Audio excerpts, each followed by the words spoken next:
Hey friends, it's your friend in flowers, Lisa, and guess what? It's Ask a Flower Farmer. So glad to be here with you today. As you can see, I'm sitting out here on my carport in my hardening off area where we do a lot of stuff out here, but I didn't want to be inside, but I didn't want to go all the way out either because my internet sometimes goes wonky and I didn't want to interrupt our time together. So if you are new here to Ask a Flower Farmer, this is how it works. For about the next 30 minutes or so, I will do my best to answer some of your questions. And to post a question to be answered, the little bubble at the bottom of the screen with the question mark in it, you can post your questions in there. Anything about growing cut flowers, starting seeds, harvesting, cool flowers, flower farming business, whatever you got, bring it on, right? So I'll answer those questions and do the best I can. So let's talk about what's going on. First off, I'm sitting here in really great company, y'all. I have the last of the cool flowers that Bobo is getting ready to plant. What did I want to show you?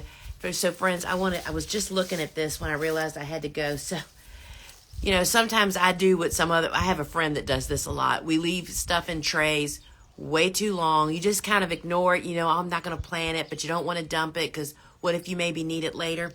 Here is a tray of Sweet William dianthus that is blooming. These are in the small blockers, y'all, from November. And, look how great they still look. I mean, considering they're living in, this much soil, right? So I just thought that was funny. I'd show it to you. So we all do that. So we are at the tail end of our very early spring plantings. Very early spring of cool season hardy annuals is 6 to 8 weeks before your last spring frost, which for us is typically mid-February to March 1st. But these are some of the restarts, some things that a trial or two. I mean, look at this beautifulness. This is a Mobium. Look how gorgeous. These are in the small blocks, by the way, y'all. And this was started the end of January. And so we did it for a germination imaging, and then we just let them grow on. So these will get planted. They're actually doing a big bunch of planting here tomorrow. And then look how pretty this is. Oh, this still got water in it. I just watered. We fertilized this morning, even though it's not the right day of the week, because they're planting tomorrow. Look at how pretty this is. This is Crest. It's called Green Dragon. And Daniel Shavy of Petal Pickers turned me on to that. So we've just got a lot of fun stuff going on here on the farm. I mean, we're busted wide open. So I don't know what you've got going, but what's heavy on my mind right now is to finish up any cool season plantings. Some of these will get planted, some of them will just get dumped, right? That's the way it works around here. But Bobo is in high cotton starting warm season tender annuals. And so while she's busy starting seeds, what's going on in my mind is we got to get beds made to receive those. So I start trying to think about that. I told Steve at the breakfast table this morning, he has to turn under. We have some winter rye growing, and I want it turned under so we can get busy making our beds, because I love having beds ready and waiting as plants grow up. That way you don't have that sitting on trays waiting for the weather to get better, right? And before I forget, I'm going to just turn this around and let y'all see. Y'all have to see this tree. Y'all see that? That is I'm going to walk out here. The sun's kind of bright out here. I'm not sure if you'll be able to see it. This is our saucer magnolia. That's what I look at from my family room. Is that not just... It is a whopper. She is a doozy, y'all. So that's kind of what's going on here at the farm. And I noticed this morning that I have got to start netting. Our agrostemma, bachelor buttons, saponaria, and larkspur are starting to shoot. You know, they're starting to grow up. And it is so much easier, y'all, to install your flower support netting before the plants reach the level that the netting has to go. I mean, it'll take me 4 minutes to net that bed right now. It'll take me much longer. And once they're grown up and you're having to fuss and make sure the stems aren't trapped and all that mess. So anyway, so that is my job. I'm hoping for this afternoon is going to be doing a little bit. I mean, the snaps are big enough. I mean, now that I'm saying that, it's like I probably have 8 beds that should be netted.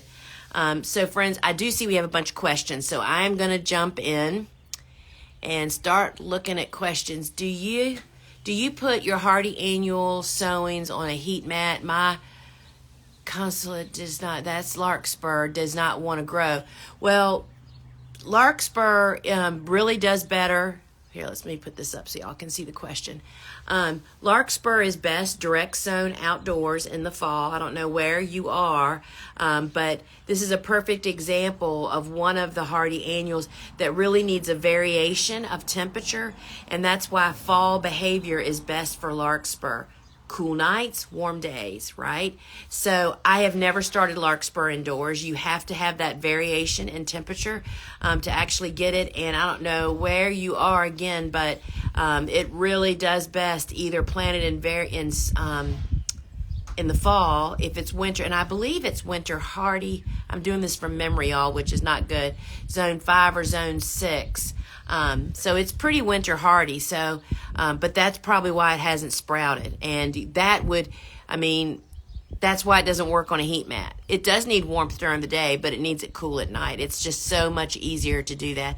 And yes, so that larkspur is one of the cool season hardy annuals that's definitely recommended to be direct sown. So that's why we never talk about it on starting it inside, because it's just very difficult. That's why it's just so important to see. I just made Suzanne and I are finishing up the next program for my new club. Did y'all know about my new club yet?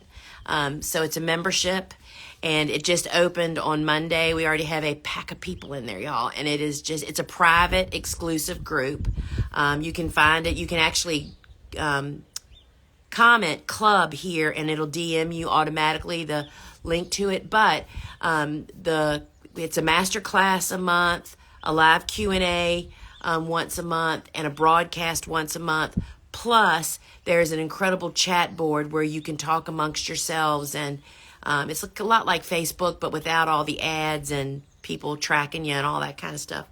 Anyway, Suzanne and I just finished up this month that comes out in a few days, nurturing your seedlings to thrive. And that's one of the things I talk about in there is about you have to know the preferred way to start every seed.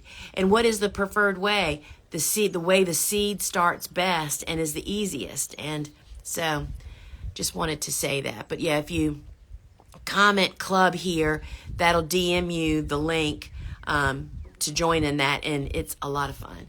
Can you tell us which fertilizer you use on soil blocks? Sure. So we use the Neptune's Harvest Seaweed Fish, which you'll find on my website. If you need to get to my website, if you're not familiar with us, if you're new, you can comment shop here, and that'll send you straight to our store. And you know, what's kind of different about our store and our whole niche is we only sell the tools, seeds, supplies that I use here on my farm. We don't give you a bunch of options. We just sell what we actually use. That's why there's one liquid fertilizer, one dry fertilizer, and say hi, Bobo. Hello. And that's why we narrow those choices down. So we use the Neptune Seaweed Fish, and I follow the house plant directions that's right on the bottle. So that's pretty simple and easy, right? All right, I'm in Texas 8B. Last year, buckwheat did wonderful as a cover crop. I saw in one of your YouTubes using sun hemp. Don't do it. How long do I grow before tilling under with the tractor? So, sun hemp, this is why, and I just didn't do enough research, y'all. Sun hemp, for anybody wondering, is what they make rope out of, okay? So think about rope. And so I knew that the sun hemp would get really tall, and it gets this beautiful yellow orchid looking line of blooms like a Snapdragon bloom does, or stem does. So I wanted those blooms, and we wanted to block the view of something here on the farm. So we planted it, and it's a legume, but it's a summer grower. And so I let it go. I mean, it got like 14 feet tall and bloomed. I took more videos of that gorgeous swaying with those big, beautiful flowers. Oh my gosh.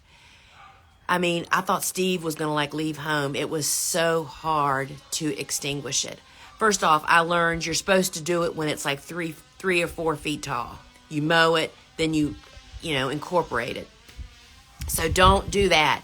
And that's why I will never, we pretty much stick for cool season, crimson clover, warm season buckwheat. Both of those are super easy. I don't want to say foolproof, but the easiest of all of them. So yeah, so take it down before it gets 3 or 4 feet, long before it blooms, or you will never. Steve and I spent days getting that stuff off that. We had mowed it, chopped it, and it still wrapped our tiller up on our big tractor. It was quite a mess. I don't even mention the word sun hemp in his presence. He has nightmares. How far apart should I space my bachelor button seedlings? Well, bachelor buttons are another cool season hardy annual that we actually fall plant, just like larkspur. So when we thin them, which we're getting ready to do that, I've actually done some, you're looking for 4 to 6 inches apart. And so if you're planting seedlings, 6 inches apart probably. But planting them, I don't know where you are, but planting them this late, they may not be as robust. Ours are 40 inches tall and just incredibly productive, but that's because they've spent all winter getting established, right? So the bottom line to that is, first off, you need my book, my new book that just came out, and we just got it back in stock on the website. Talks about, it tells you for every flower that I talk about, and there's 66, I believe, different flowers. It tells you what it's winter hardy to, the temperature.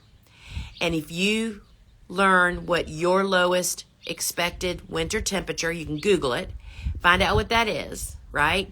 And then any flower in that book in the cool season area that is winter hardy to your temperature or below, guess what, friends? You should fall plant it, because that means when spring comes, they're ready just to hit the ground running. And I think I could probably talk about this every day, and I understand it is so backwards to what we think about gardening. It's hard to understand how the cool season hardy annuals work. My book, Cool Flowers, really goes deep on that. And I could tell y'all so many different keywords to use here. You can comment cool here, COOL, and that'll DM you all of my free resources, videos, also to our store for seeds and the book on helping you to understand that cool season hardy annual process, which bachelor buttons and larkspur are both those in that family.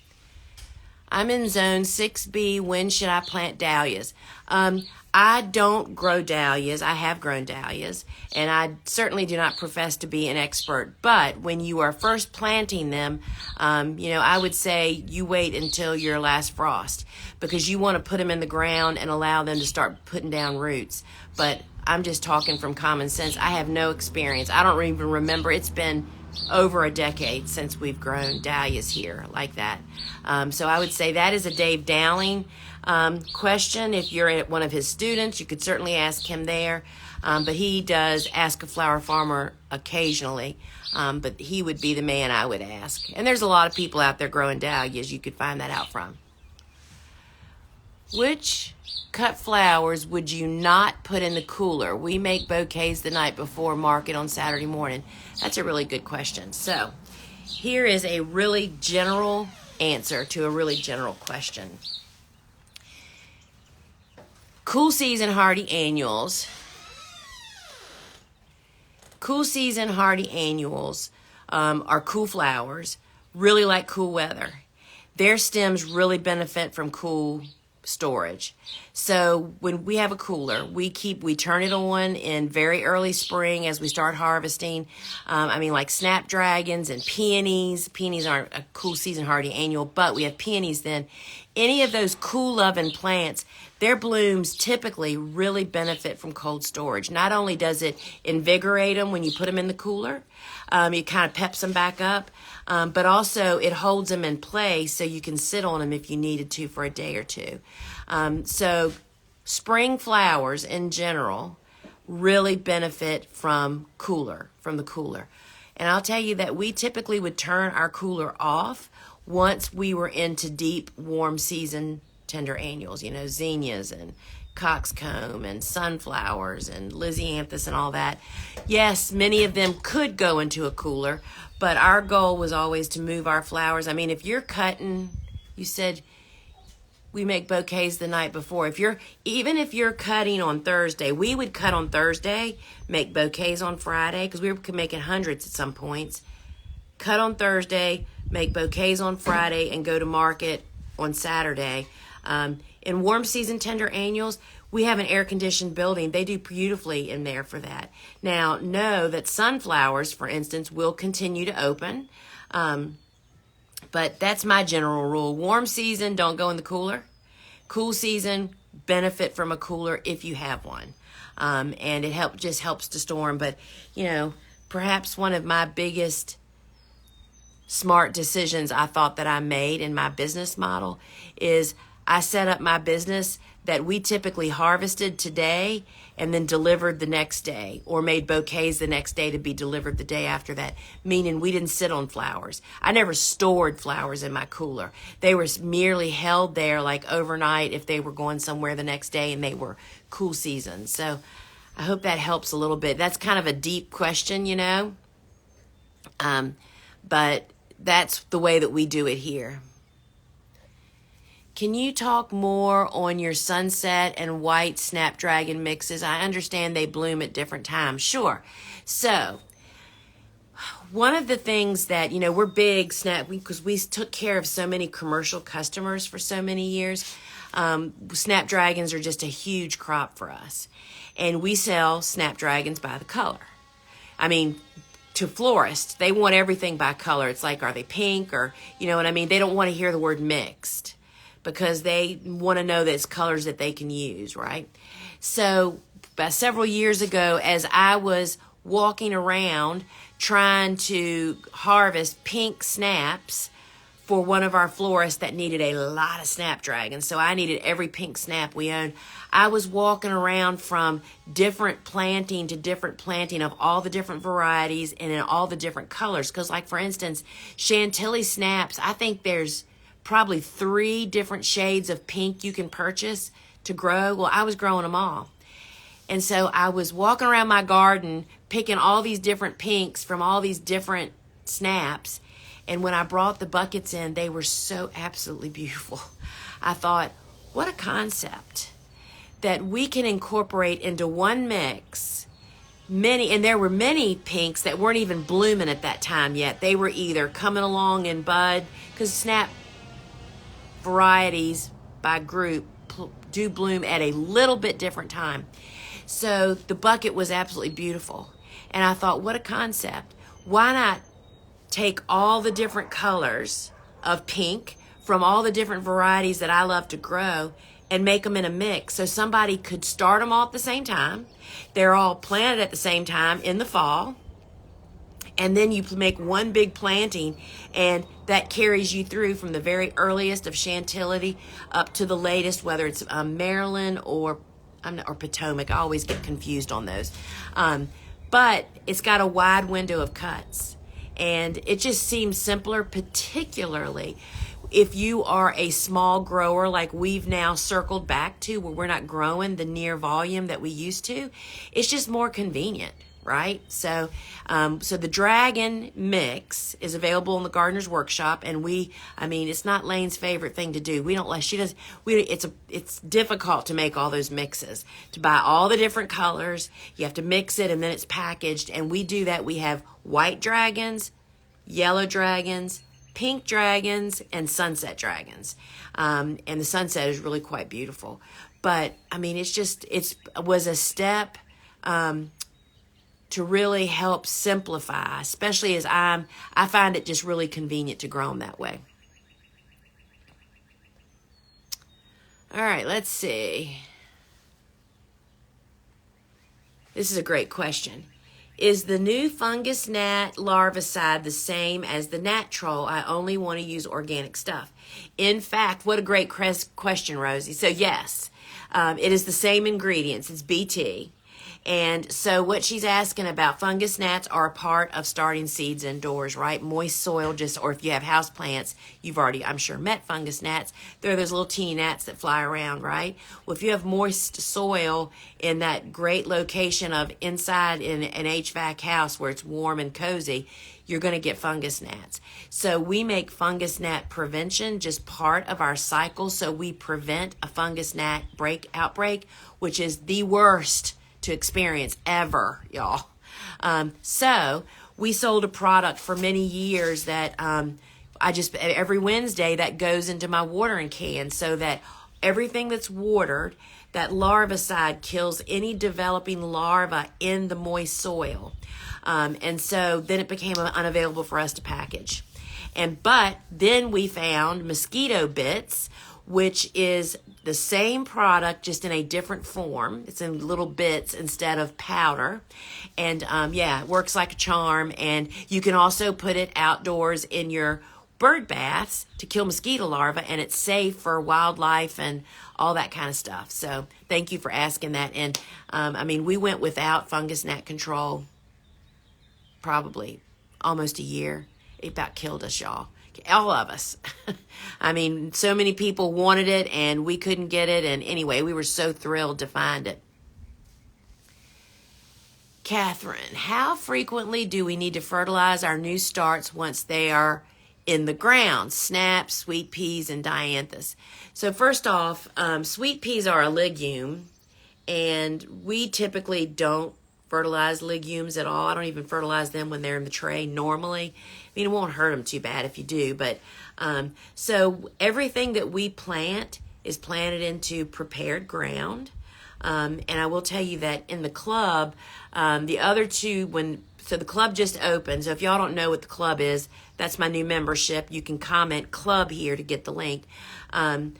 We wanted to have some programs in there for people to take, to be able to digest when they got into the club right out of the bat, right? Because it's just starting.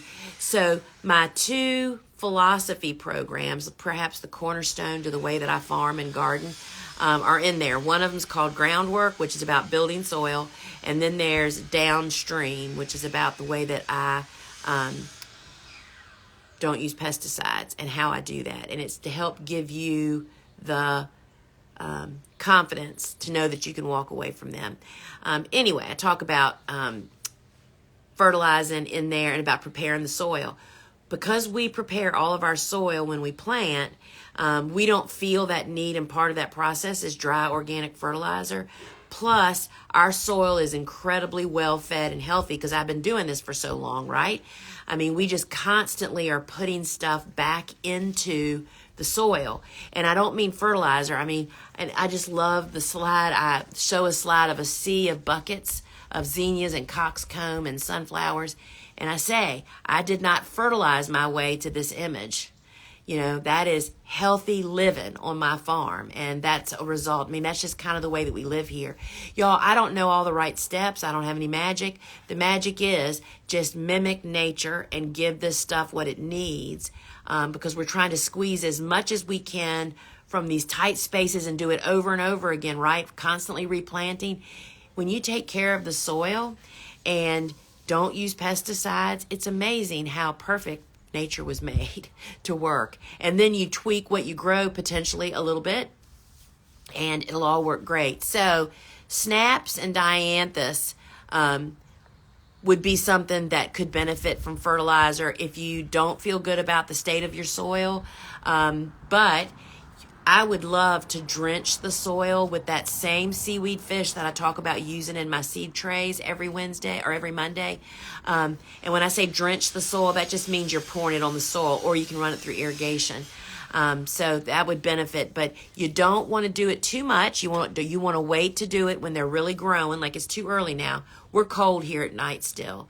So you want to, once the plants are actively really growing, then you could give them a little head of food. I mean, who doesn't want a meal after a long winter, right? Or just after being planted. We typically, that's why I dumped that tray right when we were first starting. We fertilized everything here this morning because it's all being planted tomorrow, just giving it that one last little push before it actually gets planted out in the garden. So I hope that helps. Let's see. Oh, this is a good question. Is leftover soil blocking mix still good for the following year? Yes. You just need to let it dry out. We have a tub that Bobo makes soil blocks in. And at the end of the day, I mean, she just leaves the tub open. You would never close it up, and it dries out. I mean, by the next day, sometimes it's actually dry.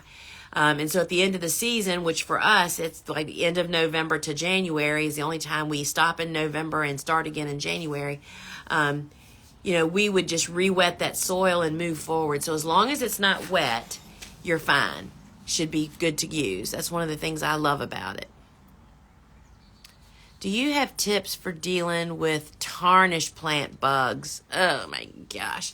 They're enough to make me want to move to Alaska, y'all.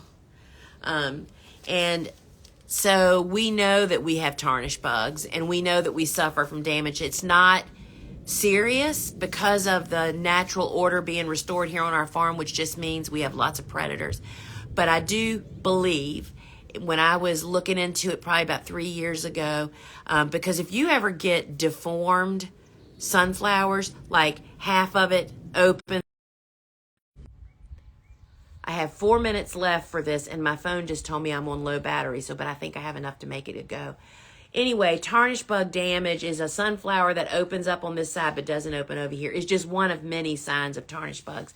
And I started looking into predators, and, that's the only advice I have for you. I've never been able to trap them, never been able to catch them, to squeeze them, which, like Japanese beetles, we do that. And so tarnished bugs are a problem. And so you need to do a deep dive on what's attracting them, what are they really loving, and then what predators do you need to either perhaps even purchase, but I say invite them in with what you're growing. But yeah, tarnished plant bugs, oh, they're the bane of my existence.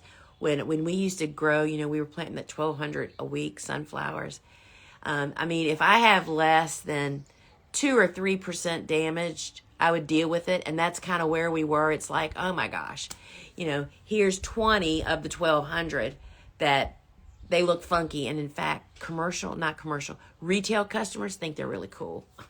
So there is a market for that kind of stuff, but anyway. All right, one last question, and then before my phone dies. All right. Cool flower seedlings in blocks don't seem to grow the last 2 weeks, although they look healthy under lights, fertilizer, Net Control weekly, and heated greenhouse with temps to 55 to 65. 55 to 65 is too cool for growing up. For vegetative growth like this, when they start, after they're through the germination stage, where they definitely need that 65 degrees, then they warm up.